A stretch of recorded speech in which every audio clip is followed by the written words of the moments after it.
शेतकरी बांधवांनो, मी राहुल कुमार उगडे, राहणार काकडा, तालुका कारंजा। मी मटेरा प्रायव्हेट लिमिटेड सोबत जवळपास 2 वर्षापासून जोडलेलो आहे। त्यांच्या नवजीवन शेतीमध्ये मला भरपूर सारा फायदा झालेला आहे। त्यांनी सांगितल्याप्रमाणे मी फ्रूट एन्झाइम 2 वर्षापासून बनवत आहे। त्यामुळे माझी जे मोसंबी खाली गळत होती त्या मोसंबीपासून मी फ्रूट एन्झाइम बनवत आहे। त्या फ्रूट एन्झाइम बनवल्यापासून मला कपाशीवर, बाकीच्या बागवानी पिकावर व भाजीपाला पिकावरती भरपूर सारा फायदा होत आहे।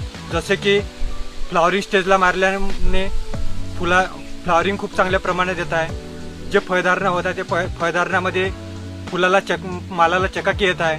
कपाशीवरती मारल्याने कपाशीवरती म्हणजे मावा तुडतुड्याचं प्रमाण कमी होत आहे। टॉनिकच्या प्रमाणात जे बाजारातून टॉनिक विकत आणत होतो त्याचा एक कुठतरी खर्च कमी झालेला आहे आणि मालामध्ये आमदनी चांगली चकाकी आल्यामुळे आमदनीमध्ये पण वाढ झालेली आहे।